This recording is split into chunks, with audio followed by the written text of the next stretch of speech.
Hello friends, स्वागत है आपका स्मार्ट सिटी गाइड में। आपने मेरे इस यूट्यूब चैनल पर बहुत से मेगा प्रोजेक्ट्स के बारे में विस्तृत जानकारी प्राप्त की है। इसी क्रम में आज के इस वीडियो में जानेंगे हमारे देश में निर्मित कुछ ऐसे मेगा प्रोजेक्ट्स के बारे में जिसने विश्व पटल पर कीर्तिमान स्थापित किया है, जिसके कारण हमारा देश गौरवान्वित हुआ है। तो आज की इस वीडियो का टॉपिक है भारत में निर्मित विश्व का टॉप 5 सबसे ऊंचा, सबसे लंबा और सबसे बड़ा मेगा प्रोजेक्ट्स। इस वीडियो में जो प्रोजेक्ट्स कंप्लीट हो चुके हैं उनके बारे में चर्चा की जाएगी। निर्माणाधीन और प्रस्तावित परियोजनाओं के बारे में चर्चा नहीं की जाएगी। तो आपसे अनुरोध है कि वीडियो को पूरा अंत तक जरूर देखें और वीडियो पसंद आए तो प्लीज लाइक करें और चैनल पर नए आए हैं तो सब्सक्राइब करना बिल्कुल ना भूलें। चलिए शुरू करते हैं। नंबर 5 पर बात करते हैं साबरमती रिवर फ्रंट के बारे में, जिसका निर्माण गुजरात राज्य के अहमदाबाद में किया गया है। साबरमती रिवर फ्रंट का निर्माण साबरमती नदी के किनारे किया गया है और यह विश्व का सबसे लंबा रिवर फ्रंट है। वर्तमान में इसकी लंबाई लगभग 13 किलोमीटर है और इस रिवर फ्रंट को साबरमती नदी के दोनों किनारों पर बनाया गया है। अगर बात करें इस परियोजना की तो साबरमती रिवर फ्रंट को सर्वप्रथम वर्ष 1960 में प्रस्तावित किया गया था, लेकिन आश्चर्यजनक रूप से इसका निर्माण कार्य वर्ष 2005 में शुरू हुआ, अर्थात प्रस्तावना के 45 वर्षों बाद इसका निर्माण कार्य शुरू हुआ और वर्ष 2012 के अगस्त महीने में इसको आम नागरिकों के लिए खोल दिया गया। और इस वीडियो के बनाए जाने तक लगभग 13 किलोमीटर लंबा स्ट्रेच साबरमती नदी के दोनों किनारों पर बनाया जा चुका है और अभी भी इस परियोजना का विस्तारीकरण किया जा रहा है। साबरमती रिवर फ्रंट परियोजना के फेज 2 में इस रिवर फ्रंट को 5.4 किलोमीटर नॉर्थ में और एक्सटेंड किया जाएगा। फेज 1 के अंतर्गत इस रिवर फ्रंट का निर्माण लगभग 202.79 हेक्टेयर्स में किया गया है। इस रिवर फ्रंट परियोजना के अंतर्गत recreational park, sports facilities and gardens, river front के दोनों किनारों पर river front roads, footpaths, parking ways, carriage ways, cycle tracks, street lights इत्यादि पब्लिक इंफ्रास्ट्रक्चर्स एंड एमिनिटीज को डेवलप किया गया है। इस रिवर फ्रंट के परिसर में 5 हेक्टेयर्स लैंड एरिया में रिवर फ्रंट फ्लावर पार्क का निर्माण किया गया है। इसके अलावा वेरियस पार्क्स प्रपोज्ड हैं, जिनमें दधीची ब्रिज के पास 0.9 हेक्टेयर का अम्यूजमेंट पार्क और खानपुर के नजदीक 1.4 हेक्टेयर्स का पीस गार्डन प्रमुख है। इस वीडियो के बनाए जाने तक रिवर फ्रंट के निर्माण में लगभग 1500 करोड़ रुपए खर्च किए जा चुके हैं और फेज 2 के निर्माण में 850 करोड़ रुपए खर्च किए जाएंगे और फेज 2 के अंतर्गत पब्लिक फैसिलिटीज एंड एमिनिटीज के अलावा 180 high rises, residential and commercial buildings का निर्माण प्रस्तावित है। इस रिवर फ्रंट के लिए Sabarmati river front development corporation limited का गठन किया गया। इस रिवर फ्रंट की रूपरेखा HCP design planning and management private limited द्वारा तैयार किया गया है। नंबर 4 पे बात करते हैं नरेंद्र मोदी क्रिकेट स्टेडियम के बारे में, जिसका निर्माण अहमदाबाद, गुजरात में किया गया है। नरेंद्र मोदी क्रिकेट स्टेडियम हमारा देश ही नहीं बल्कि पूरे विश्व का सबसे बड़ा क्रिकेट स्टेडियम है according to audience seating capacity. इसके साथ ही सभी प्रकार के खेलों में यह विश्व की दूसरी सबसे बड़ी स्टेडियम है। दर्शकों की क्षमता के हिसाब से विश्व की सबसे बड़ी स्टेडियम रनग्राडो 1 मई स्टेडियम है, जिसका निर्माण प्योंगयांग, नॉर्थ कोरिया में किया गया है, जिसकी क्षमता ऑफिशियली 1,50,000 है। गुजरात राज्य के अहमदाबाद में निर्मित नरेंद्र मोदी क्रिकेट स्टेडियम की क्षमता 1,32,000 है। दिनांक 24 फरवरी 2021 को इस क्रिकेट स्टेडियम का उद्घाटन हमारे देश के माननीय राष्ट्रपति श्री रामनाथ कोविंद द्वारा किया गया। इसके साथ ही अमित शाह ने ऐलान किया कि इस क्रिकेट स्टेडियम का नाम हमारे देश के माननीय प्रधानमंत्री श्री नरेंद्र मोदी के नाम पर रखा जाएगा। अतः मोटेरा क्रिकेट स्टेडियम को अब officially Narendra Modi cricket stadium के नाम से जाना जाता है। यह क्रिकेट स्टेडियम सरदार वल्लभ भाई पटेल स्पोर्ट्स इनक्लेव में स्थित है और यह स्पोर्ट्स इनक्लेव हमारे देश का सबसे बड़ा स्पोर्ट्स इनक्लेव होगा, जो कि लगभग 236 एकड़ लैंड एरिया में फैला होगा।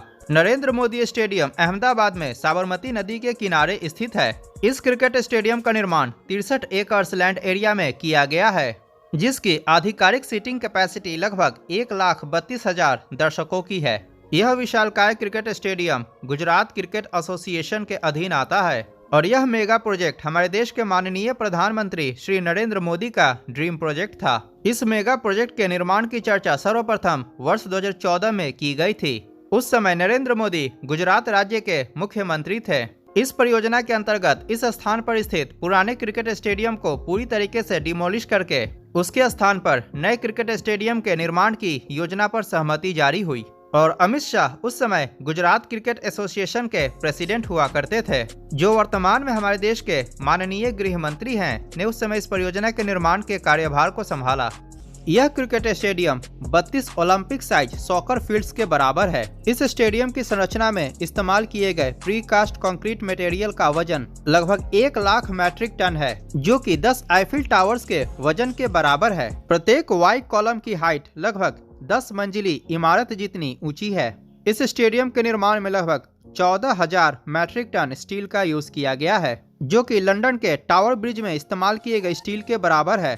इस क्रिकेट स्टेडियम की अवधारणा renowned Australian architect firm populace द्वारा किया गया है एवं इस क्रिकेट स्टेडियम का डिजाइन और निर्माण लार्सन एंड टूब्रो कंपनी द्वारा किया गया है, जो कि एक भारतीय निर्माण कंपनी है। इस स्टेडियम में 11 पिचों का निर्माण किया गया है, जिनका निर्माण लाल और काली मिट्टी से किया गया है और यह विश्व की इकलौती क्रिकेट स्टेडियम है जिसमें मेन पिचेस और प्रैक्टिस पिचेस पर एक समान सॉइल का इस्तेमाल किया गया है। यह विश्व की इकलौती क्रिकेट स्टेडियम है जिसमें 4 ड्रेसिंग रूम्स हैं, अर्थात इस क्रिकेट स्टेडियम पर बैक टू बैक मैचेस एक दिन में किए जा सकते हैं। इस स्टेडियम में खिलाड़ियों के लिए मॉडर्न तकनीक के जिम का प्रावधान है। इस क्रिकेट स्टेडियम के अंतर्गत state of the art drainage system का निर्माण किया गया है, जो कि बारिश रुकने के 30 मिनट के अंदर पूरे मैदान के पानी को बाहर कर देगा और आउटफील्ड पूरी तरीके से सूख जाएगा। अतः बारिश के पश्चात वेट आउटफील्ड के कारण मैच कैंसलेशन नहीं होगा। इस क्रिकेट स्टेडियम में फ्लड लाइट्स को टावरों की बजाय इस स्टेडियम के छत पर इंस्टॉल किया गया है,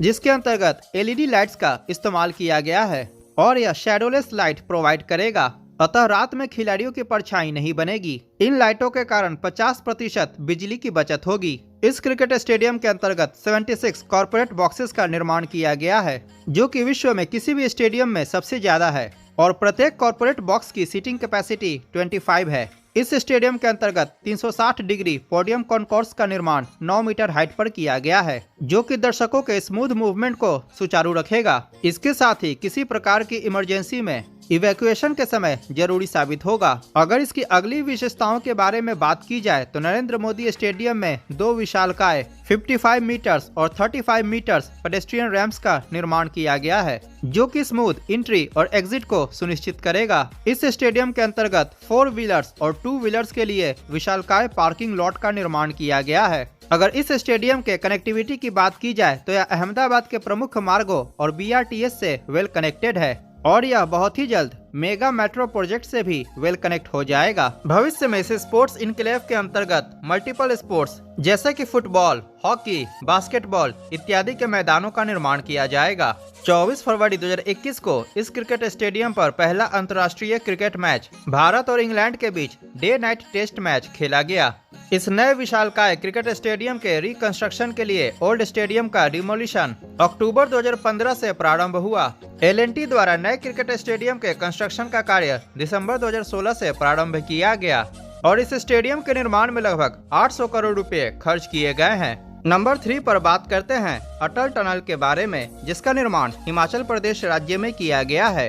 अटल टनल, जिसको कि रोहतांग टनल के नाम से जाना जाता है, पूरी तरीके से बनकर तैयार हो चुका है और ऑपरेशनल भी हो चुका है और इसका निर्माण हिमाचल प्रदेश के रोहतांग में किया गया है।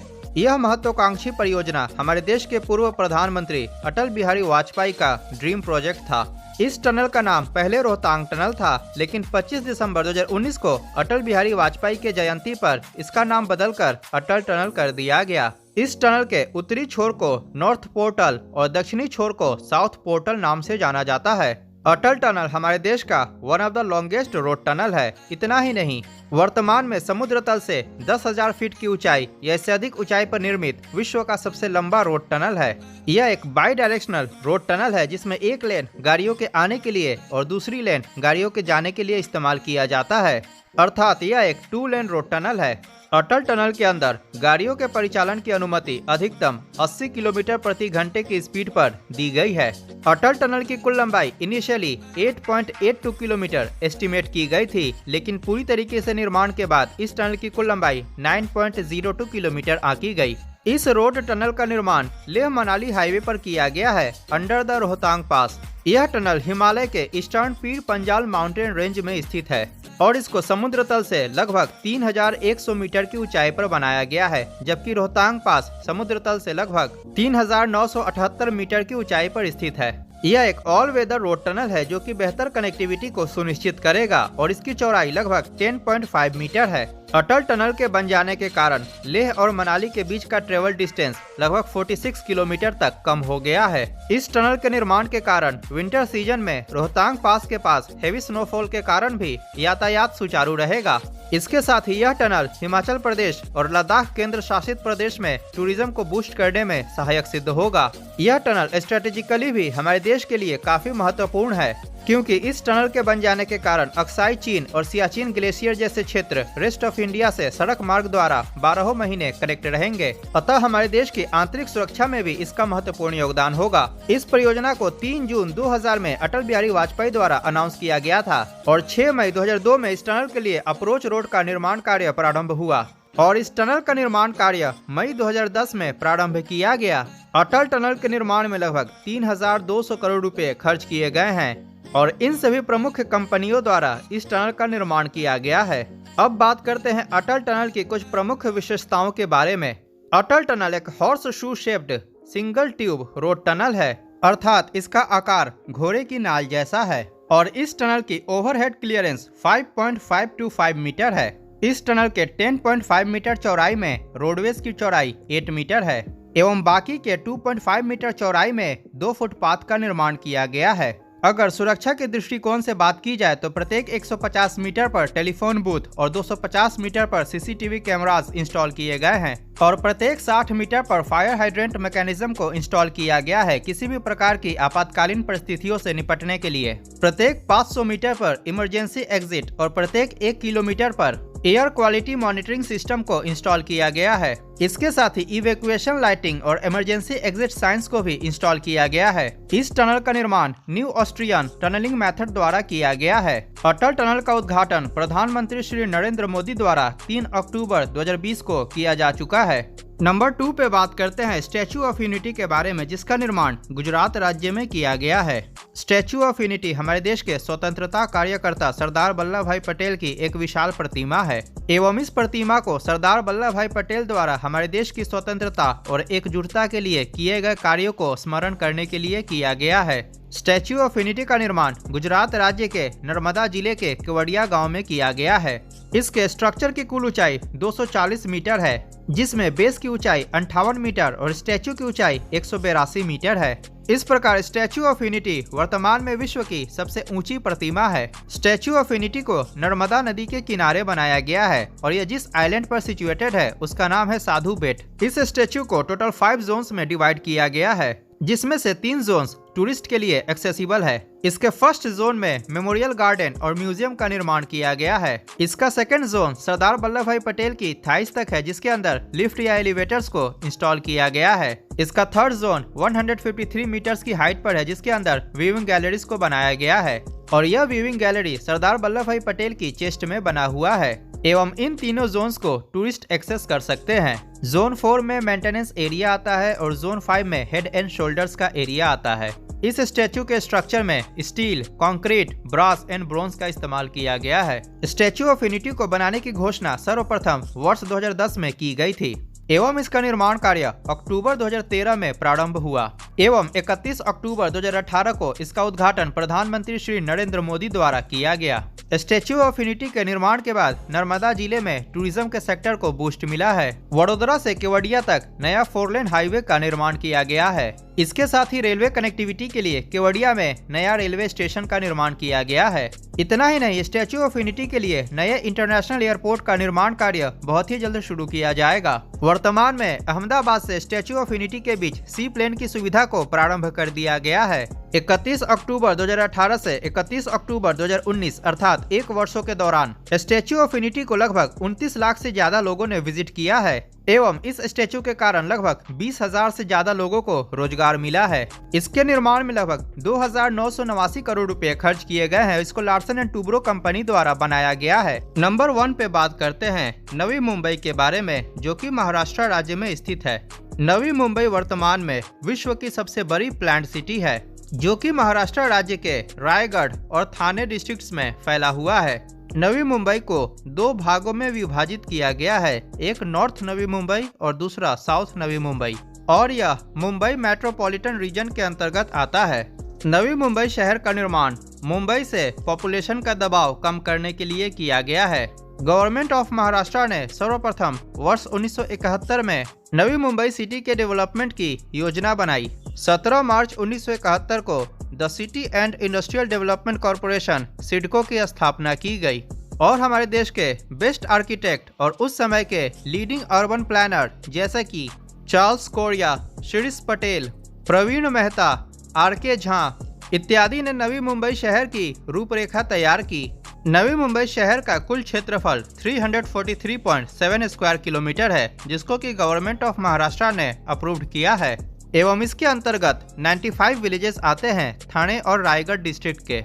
और इस प्लान को गवर्नमेंट ऑफ महाराष्ट्र ने अगस्त 1979 में अप्रूव्ड किया और वर्तमान में नवी मुंबई म्यूनिसिपल कॉरपोरेशन के अधीन 108.638 स्क्वायर किलोमीटर का एरिया आता है।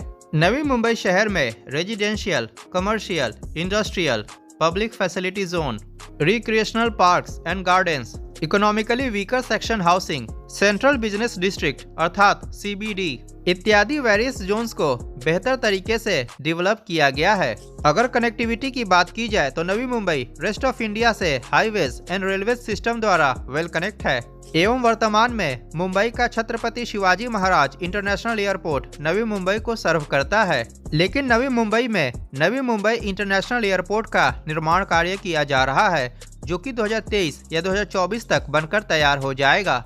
इसके बाद Navi Mumbai rest of India और पूरे विश्व से डायरेक्ट हवाई मार्गों द्वारा भी वेल कनेक्ट हो जाएगा। इसके साथ ही नवी मुंबई शहर के अंदर बेहतर पब्लिक ट्रांसपोर्टेशन के लिए मेट्रो का निर्माण कार्य चल रहा है, जो कि 2022 तक ऑपरेशनल हो जाएगा एवं नवी मुंबई म्यूनिसिपल ट्रांसपोर्ट द्वारा शहर के अंदर बस सर्विसेज ऑपरेशनल है। मुंबई और नवी मुंबई के बीच बेहतर कनेक्टिविटी के लिए भारत के सबसे लंबे sea bridge Mumbai trans harbour link का निर्माण कार्य चल रहा है, जो कि 2023 तक बनकर तैयार हो जाएगा। बेहतर पोर्ट कनेक्टिविटी के लिए भारत का सबसे बड़ा port Jawaharlal Nehru port trust, इसका निर्माण भी नवी मुंबई में ही किया गया है। इसके अलावा दिल्ली मुंबई एक्सप्रेसवे का विरार से JNPT स्ट्रेच बन जाने के बाद नवी मुंबई हमारे देश की राजधानी दिल्ली से भी वेल कनेक्ट हो जाएगी वाया दिल्ली मुंबई एक्सप्रेसवे। वर्तमान में विरार टू JNPT पर एक्सप्रेसवे का DPR तैयार किया जा रहा है। यह एक्सप्रेसवे 2023 तक बनकर तैयार हो जाएगा। नवी मुंबई शहर के अंतर्गत टोटल 19 नोड्स आते हैं, जिसको कि सिडको द्वारा प्लान किया गया है